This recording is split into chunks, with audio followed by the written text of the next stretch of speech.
Hello and welcome to Computerology academy. और आज हम लोग डिस्कस करेंगे कि यहाँ पे बहुत जल्दी ऐसा हो सकता है कि अमेरिकन ड्रीम्स जो लोगों का होता है, अमेरिका जाने का, वहाँ पर काम करने का, वहाँ पर रेसिडेंसी प्राप्त करने का, वहाँ पर बसने का, तो ये बहुत सारे लोगों का बहुत जल्दी इजी हो सकता है। क्योंकि यहाँ पर अभी ये बातें चल रही है कि जो वीज़ा पॉलिसी है, जो परमानेंट रेसिडेंसी का और ग्रीन कार्ड की पॉलिसी है, उसमें कुछ चेंजेस लाए जाएं। तो इन्हीं सब चीज़ों को आज हम लोग डिस्कस करेंगे कि क्या ये मुद्दा है, क्या चेंजेस लाने की बात हो रही है, और कैसे यहाँ पर परमानेंट रेसिडेंसी की जो वीज़ा है और ग्रीन कार्ड की जो बात है अमेरिका की, ये चल रही है, और कैसे इसमें फिर इंडियंस को आसानी होगी वहां पर परमानेंट रेसिडेंसी मिलने में, या फिर उनके ड्रीम्स फुलफिल होने में। अमेरिकन ड्रीम्स वैसे ही बहुत बड़ा है, बहुत सारे लोग दुनिया के हर एक कोने से अमेरिका जाना चाहते हैं, वहाँ रहना चाहते हैं, वहाँ कमाना चाहते हैं, क्योंकि वहाँ पर जो लाइफस्टाइल है, वहाँ पर जो स्टैंडर्ड ऑफ लिविंग है, वो बहुत ही हाई है डेवलपिंग नेशन से और बहुत सारे डेवलप्ड नेशन से भी। तो इन्हीं सब चीज़ों को आज हम लोग डिस्कस करेंगे। हमारे चैनल को ऐसे ही इंफॉर्मेटिव वीडियोस के लिए सब्सक्राइब कर लें। My self Vidyanand Singh. चलिए शुरू करते हैं। तो यहाँ पर देखिए काउज ऑफ कंसर्न क्या है। जो अमेरिका में ये बातें चल रही हैं कि वीज़ा पॉलिसी में चेंजेस आने चाहिए, तो ये चेंजेस लाने की बात उठी क्यों, उसके पीछे कुछ तो कारण होगा। तो ये काउज ऑफ कंसर्न, ये कारण क्या है। तो सबसे पहली बात यहाँ पर है कि जो इंडियन टैलेंट पूल है, हम लोग फोकस करेंगे मेनली जो इंडिया का इशू है, कि इंडिया को ही फोकस करके यहाँ पर मेनली एक रिसर्च किया गया है, और उस रिसर्च पे बेस्ड यहाँ पर पॉलिसी में चेंजेस लाने की बात कही जा रही है। तो ये देखिए इंडिया में का जो टैलेंट पूल है, वो अट्रैक्ट हो रहा है कनाडा की तरफ, अमेरिका की जगह पर। और इससे अमेरिका के जो एम्प्लॉयर्स हैं, जो इंडस्ट्रियलिस्ट हैं, जो टेक जाइंट्स हैं, वो दिक्कत में आ गए हैं। उनको वहाँ पर टैलेंट पूल की डेफिसिट हो रही है, बेहतर काम करने वाले लोगों की कमी महसूस हो रही है, और इसी को लेकर इन्होंने यहाँ पर ये आवाज़ उठाई है। तो ये कनाडा की तरफ जो अट्रैक्ट हो रहे हैं, उसके पीछे मेन कारण यहाँ पर ये है कि यूनाइटेड स्टेट्स का जो H1B वीजा पॉलिसी है, जो वर्क परमिट का जो सिस्टम है वहां पर, वो आउटडेटेड हो चुका है। वो पॉलिसी बनाई गई थी 1990 में, और यहाँ पर यही चीज कहा जा रहा है कि ये आउटडेटेड है, लगभग 30 साल पुराना ये पॉलिसी है, और इसमें चेंजेस लाने की जरूरत है। क्योंकि यहाँ पर मेनली जो इमिग्रेशन का इशू है, यहाँ पर जो ग्रीन कार्ड का इशू है, वही सबसे ज्यादा बड़ा स्टम्बलिंग ब्लॉक बन रहा है, रुकावट बन रहा है। यहाँ पर जो टैलेंट पूल अट्रैक्ट होती थी अमेरिका के तरफ इंडिया से, उसका कनाडा की तरफ डाइवर्ट होने का। तो यहाँ पर देखेंगे कि ये इशू जो है, यहाँ पर सबसे बड़ा इशू है पर कंट्री कोटा का। तो अमेरिका में एक सिस्टम है कि जो ग्रीन कार्ड मिलता है, उसमें पर कंट्री का कोटा होता है कि हर एक कंट्री से कितने लोगों को ग्रीन कार्ड इशू किया जाएगा। वहां पर टैलेंट बेस्ड और जो वहां पर requirement based green card issue नहीं होता है। जो H1B वीजा होल्डर लोग हैं, वो लोग वहां पर ग्रीन कार्ड के लिए, परमानेंट रेसिडेंसी के लिए अप्लाई करते हैं, और उसमें कोटा सिस्टम है। तो सबसे पहली चीज क्या होती है कि जब एप्लीकेशन जाता है, तो यहाँ पर जितना कोटा है इंडिया का, तो इंडिया में कोटा से लगभग 70% ज्यादा एप्लीकेशंस पहुंचते हैं। तो इसके कारण इशू क्या होता है कि लगभग जितनी एप्लीकेशन आती है, उसका 70% कंसीडर ही नहीं किया जाता है। बाकी के जो बचे 30% होते हैं, वही स्क्रूटनी में जाते हैं कि इसमें फिर आगे क्या कार्रवाई करनी है, इन्हें ग्रीन कार्ड इशू करना है कि नहीं करना है। तो यहाँ पर ये जो एम्प्लॉयमेंट बेस्ड ग्रीन कार्ड का इशू है,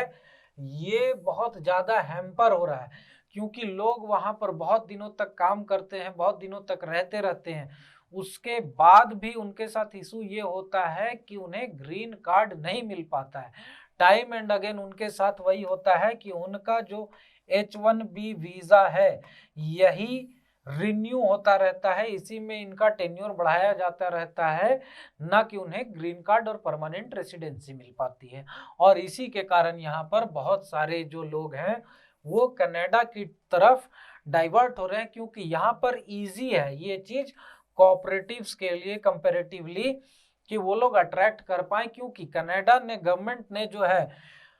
परमानेंट रेसिडेंसी वीजा को अक्वायर करने के लिए यहाँ पर बहुत ज्यादा इजी नॉर्म्स बना रखे हैं। और इसी के कारण यहाँ पर जो होते हैं फॉरेन नेशनल्स जो भी यहाँ पर टेम्पररी काम कर रहे हैं, उन्हें बहुत जल्दी कनाडा में परमानेंट रेसिडेंसी मिल जाती है, ग्रीन कार्ड मिल जाती है, और वो लोग वहीं सेटल हो जाते हैं। और इसी के कारण इंडिया का एक बड़ा जो टैलेंट पूल है इंडिविजुअल्स का, वो कनाडा की तरफ डाइवर्ट होता जा रहा है, जिससे कि अमेरिकन एम्प्लॉयर्स बहुत ज्यादा कंसर्न्ड है। तो यहाँ पर लॉस क्या हो रहा है एम्प्लॉयर्स को, ये देखिए। एम्प्लॉयर्स अभी जैसा हमने देखा कि जितना एप्लीकेशन आता है और जितनी कोटा है उसमें 70% तो ऑल टुगेदर पहले ही रिजेक्ट हो जाता है, और जो 30% कंसिडरेशन में जाते भी हैं उसमें जो करेंट बैकलॉग है यहाँ पे, ये अभी का है 9,15,497 इंडिविजुअल्स का परमानेंट रेसिडेंसी का ग्रीन कार्ड का एप्लीकेशन पेंडिंग है, बैकलॉग है। और यहाँ पर जो रिसर्च जो की गई है, जो ऑब्जर्वेशन किया गया, उसमें ये चीज प्रोजेक्ट की जा रही है कि ये बैकलॉग लगभग 21,95,795 पहुंच जाएगा 2030 तक। तो एम्प्लॉयर्स का यही कहना है कि यहाँ पर इसके कारण हमें जो टेक्निकली साउंड लोग, टैलेंटेड इंडिविजुअल्स चाहिए, वो अवेलेबल नहीं हो पा रहे, और इससे फिर दिक्कत क्या होगी कि हम लोग बेटर compete नहीं कर पाएंगे अदर नेशन से, और उसके कारण यहाँ पर ब्रेन ड्रेन हो रहा है। अब बात भी ब्रेन ड्रेन की कौन कर रहा है, ये बहुत बड़ी आयरनी है। इंडिया कहे कि ब्रेन ड्रेन हो रहा है, साउथ ईस्ट एशियन कंट्रीज कहें कि ब्रेन ड्रेन हो रहा है, तो समझ में आता है। अमेरिका तो लोग जाते हैं टैलेंटेड लोग, और वहां से अब इनका कहना है कि अमेरिका से ब्रेन ड्रेन हो रहा है कनाडा की तरफ। तो यहाँ पर देखिए, जो national foundation on American policy है, ये रिसर्च विंग है, यहाँ पर इन्होंने स्टडी किया ये कि क्या नुकसान हो रहे हैं और कैसे अमेरिका को इस चीज से नुकसान हो रहा है, जो वीजा पॉलिसी अभी तक अपडेटेड नहीं हुई है। तो इनका कहना है कि जो नंबर ऑफ इंटरनेशनल स्टूडेंट्स हैं यहाँ पे इनरोल होते हैं अमेरिका में, उसमें यूएस यूनिवर्सिटीज में एनरोलमेंट का रेट लगभग 25% कम हो गया। जितने स्टूडेंट्स यहाँ पर एडमिशन लेते थे वो 2016-17 का जो एकेडमिक ईयर था और जो 2018-19 का एकेडमिक ईयर था, मतलब कि 2 साल के अंतराल में यहाँ पर 25% की गिरावट आई है। और इसका मुख्य कारण ये बता रहे हैं ये लोग कि यहाँ पर स्टूडेंट वीजा तो इजीली मिल जाता है, उसके बाद बहुत सारे स्टूडेंट्स को वहाँ पर रहते हुए भी, पढ़ते हुए भी बहुत सारे लोगों को H1B वीज़ा मतलब वर्किंग वीज़ा मिल जाता है। लेकिन सबसे बड़ी प्रॉब्लम आती है यहाँ पर कि उन्हें परमानेंट रेसिडेंसी का वीज़ा कैसे मिले, उस वही स्टम्बलिंग ब्लॉक बन रहा है, जिसके कारण कि कनाडा की तरफ जो इंडियन स्टूडेंट्स हैं, जो इंडियन टैलेंटेड इंडिविजुअल्स हैं, वो अट्रैक्ट हो रहे हैं। और यहाँ पर देखेंगे अगर तो इंडिया को ही फोकस करके ये रिसर्च किया गया है, और इसके पीछे बहुत बड़ा कारण ये है कि जो इंटरनेशनल स्टूडेंट्स यूएस में एडमिशन लेते हैं उनकी क्वांटिटी है अप्रोक्सीमेटली 75%। जो इंटरनेशनल स्टूडेंट्स यहाँ पर एडमिशन लेते हैं वो मेनली यहाँ पर लेते हैं कंप्यूटर साइंस में, ठीक है। यहाँ पर और भी दूसरे स्ट्रीम्स में लेते हैं, ह्यूमैनिटीज की स्टडी के लिए भी जाते हैं, उसके बाद इंजीनियरिंग की स्टडीज के लिए भी जाते हैं, लेकिन ये इन्होंने मेनली कंप्यूटर साइंस को लेकर यहाँ पर जो फुल टाइम ग्रेजुएशन के जो स्टूडेंट्स जाते हैं उस पर फोकस किया। इसके पीछे का कारण क्या है कि ये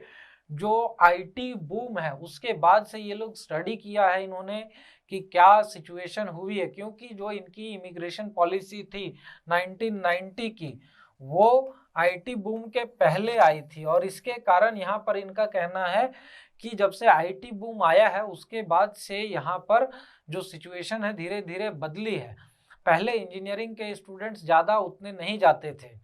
क्योंकि वहाँ पर मैकेनिकल के और ऑटोमोबाइल, एरोनॉटिक्स, ये सब मेनली कुछ सेलेक्टेड स्ट्रीम्स के स्टूडेंट्स जाते थे। बाकी के स्टूडेंट्स वहाँ पर जो जाते भी थे तो वो फुल टाइम ग्रेजुएशन के लिए नहीं जाते थे, वो जाते भी थे तो हायर स्टडीज, उससे ऊपर की स्टडीज, ग्रेजुएशन वो लोग अपनी कंट्री में कर लेते थे और उसके बाद एमएस वगैरह करने के लिए वहाँ पर पीएचडी वगैरह के लिए रिसर्च फील्ड के लिए जाते थे। अब यहाँ पर ग्रेजुएशन के लेवल पे ही कंप्यूटर साइंस के स्टूडेंट्स जो है यूएस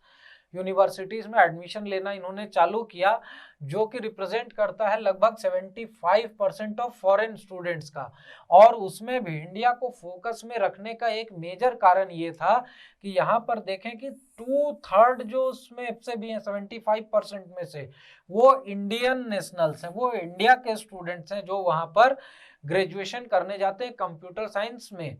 और यहाँ पर 2/3 का मतलब ये हो गया कि सीधा 50% जो स्टूडेंट्स कंप्यूटर साइंस में स्टडी कर रहे हैं फुल टाइम ग्रेजुएशन में,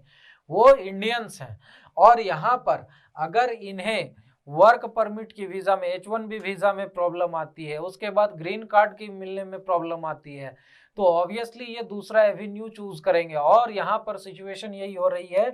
कि कनाडा की तरफ, कैनेडियन यूनिवर्सिटीज की तरफ इंडियन स्टूडेंट्स मूव कर रहे हैं। और यही चीज के कारण इन्हीं 2 सालों में जो एकेडमिक ईयर 2016-17 का था और एकेडमिक ईयर 2018-19 का था, इन दोनों एकेडमिक ईयर्स के बीच में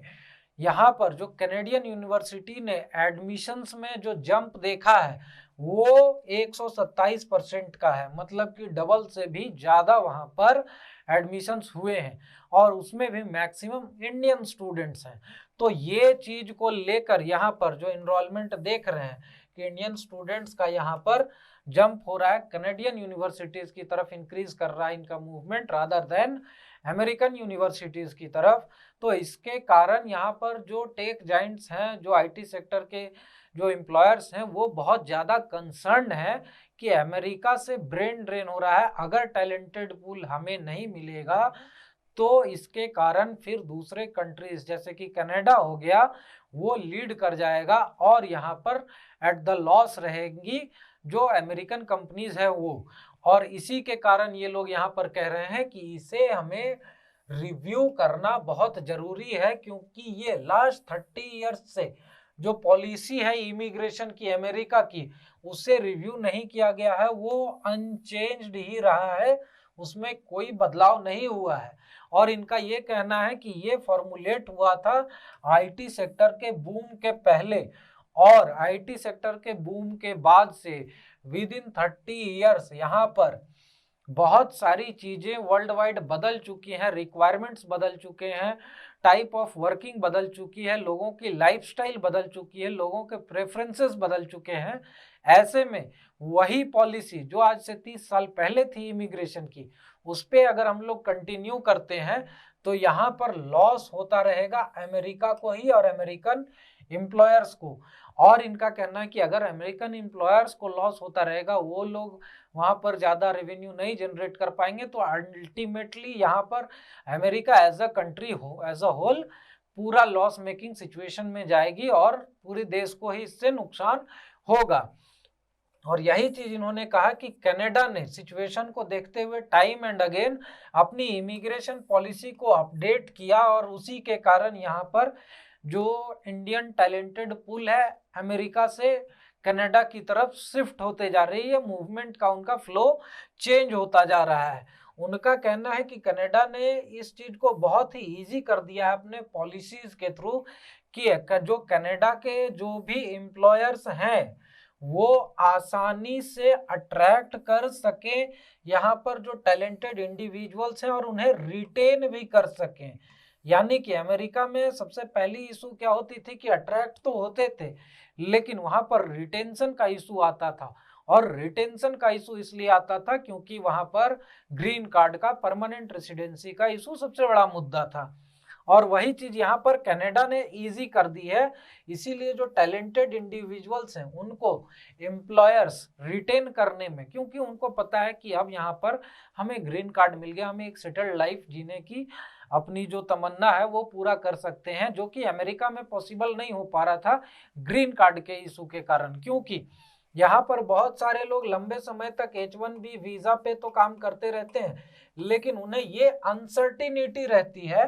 कि यहाँ से कब वापस जाना पड़ जाए ये पता नहीं है। तो वहाँ का लाइफस्टाइल, इंडिया का लाइफस्टाइल, वहाँ की इनकम लेवल, इंडिया की इनकम लेवल या अदर दूसरे कंट्रीज की इनकम लेवल, तो ये चीज़ों में फ़र्क आता है और आदमी कभी भी अनसर्टेनिटी में नहीं जीना चाहता है। तो इसी चीज़ के कारण यहाँ पर कनाडा की तरफ ये फ्लो बढ़ता जा रहा है। और ऐसा भी इशू देखा गया है कि बहुत सारे जो प्रोफेशनल्स हैं वो अमेरिका से, यहाँ से अमेरिका से माइग्रेट कर रहे हैं कनाडा की तरफ। इनफैक्ट बहुत सारे ऐसे स्टूडेंट्स हैं इवन जो एजुकेशन तो लेते हैं अमेरिका में और उसके बाद एम्प्लॉयमेंट के लिए कनाडा पहुंच जाते हैं। तो इस चीज से भी अमेरिका परेशान है, अमेरिका के जो एम्प्लॉयर्स हैं वो परेशान हैं। उनका कहना है कि यहाँ पर एजुकेट वो होते हैं अमेरिका में और उनकी जो टैलेंट जो है, उनकी जो कैपेबिलिटी है उसे यूटिलाइज करता है कनाडा और इसके कारण हमें नुकसान होता है, एम्प्लॉयर्स का कहना है। और इसी चीज को लेकर वहां पर गवर्नमेंट के सामने, अमेरिकन गवर्नमेंट के सामने एम्प्लॉयर्स ने मुद्दा उठाया है इस चीज को। और इसमें सबसे बड़ा जो इशू इन्होंने कहा है वो यही कहा है कि ये वीजा का इशू है। सबसे पहली बात, यहाँ पर जो स्टूडेंट वीजा मिलता है उसमें तो ये बहुत आसानी से मिल जाता है स्टूडेंट वीजा, लेकिन इसके बाद आता है सेकेंड पॉइंट में नंबर H1B वीजा का। और इसमें यहाँ पे जो वर्क परमिट का वीजा है, H1B वीजा है, इसमें यहाँ पर बहुत सारे स्टूडेंट्स नहीं ले पाते हैं इस चीज को और उन्हें दूसरे कंट्रीज की तरफ या फिर वापस इंडिया की तरफ मूव करना पड़ता है। और थर्ड थिंग यहाँ पर ये चीज हो जाती है कि H1B वीजा मिलने के बाद भी जो परमानेंट रेसिडेंसी है, जो ग्रीन कार्ड का जो इशू है,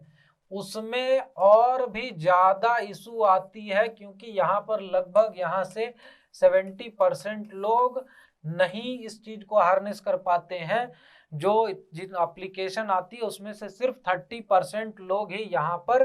पहुंच पाते हैं। तो ये 30% लोग अनसर्टेन लाइफ में रहते हैं, अनसर्टिनिटी में रहते हैं, जो कि किसी को भी पसंद नहीं आएगा। और इसी चीज को ईज आउट कर दिया है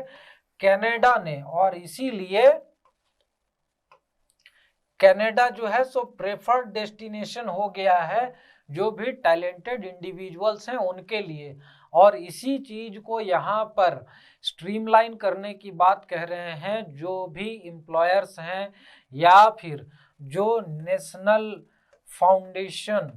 ऑन अमेरिकन पॉलिसीज, ये जो ऑर्गेनाइजेशन है पॉलिसी रिसर्च की अमेरिका की, इनका भी यही चीज कहना है कि इस चीज पर अमेरिकन गवर्नमेंट को ध्यान देना चाहिए और इस चीज को स्ट्रीमलाइन करना चाहिए। अदरवाइज यहाँ से जो अमेरिका से एक आयरनी भी है कि ब्रेन ड्रेन हो रहा है। तो इनका कहना है कि ये जो ब्रेन ड्रेन हो रहा है अमेरिका से, ये चीज रोकी जा सके। और अब इसमें देखना है कि क्या इसमें स्ट्रीमलाइन होता है। हालांकि इसमें चांसेस ये है कि बहुत जल्दी गवर्नमेंट इस चीज पे ध्यान देगी क्योंकि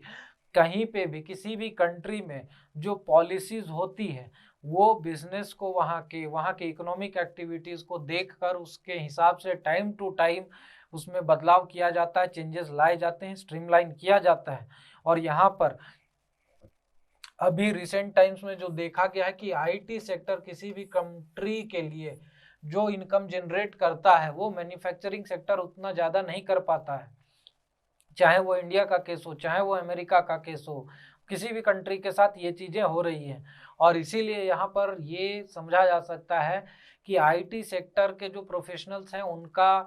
जो मूवमेंट कनाडा की तरफ डाइवर्ट हो रहा है, इसे रोकने के लिए अमेरिका बहुत जल्दी यहाँ पर कोई ना कोई कदम उठाएगा क्योंकि उसके ऊपर प्रेशर वहाँ के जो एम्प्लॉयर्स हैं उसके तरफ से भी है। और एम्प्लॉयर्स ही रेवेन्यू जनरेट करेंगे तभी अमेरिका वहाँ पर टैक्स ले पाएगा उनसे और तभी अमेरिका की country as a whole income generate हो पाएगी। और इस चीज़ को देखते हुए यहाँ पर ये चीज़ समझा जा सकता है कि बहुत सारे इंडियंस का अमेरिकन ड्रीम्स फुलफिल हो सकता है क्योंकि यहाँ पर इंडिया बेसिकली इस स्टडी में फोकस पॉइंट था, इंडिया को ही यहाँ पर ध्यान में रखते हुए ये स्टडी की गई थी कि इसीलिए यहाँ पर इंडिया के लिए कुछ न कुछ अच्छी चीज़ें, इंडियन इंडिविजुअल्स के लिए, यहाँ के स्टूडेंट्स के लिए कुछ न कुछ अच्छी चीज़ें निकल कर आने के ज़्यादा चांसेस हैं। और अब इसमें देखेंगे कि आगे क्या गवर्नमेंट पॉलिसीज़ में चेंज आते हैं इसमें बाद में, क्योंकि ये अभी बेसिकली रिप्रेजेंटेटिव फेज़ में है। यहाँ पर सबसे पहले अभी national foundation on American policies ने इस पे अभी सिर्फ रिप्रेजेंटेशन दिया है, वहाँ पर अपनी बातें रखी, अपनी स्टडीज़ को वहाँ पर जो सीनेट है उसके सामने रखा है, पार्लियामेंटेरियंस के सामने रखा है। और आगे अब इसमें देखते हैं कि क्या इसमें चेंजेस लाने की बातें होती हैं, कैसे गवर्नमेंट इस मुद्दे को लेती है और आगे बढ़ती है। और ऐसे ही इंफॉर्मेटिव वीडियोस के लिए हमारे चैनल को सब्सक्राइब कर लें, हमारे सोशल मीडिया चैनल्स पर भी हमें फॉलो करें, हमारे वेबसाइट पर डिफरेंट कोर्सेज चल रहे हैं, इन्हें भी आप ज्वाइन करें और बेल आइकन भी दबा दें ताकि जब भी हम ऐसी इंफॉर्मेटिव वीडियोस डालें तो उसकी इंफॉर्मेशन आप तक पहुंचती रहे। Thank you very much and have a nice day.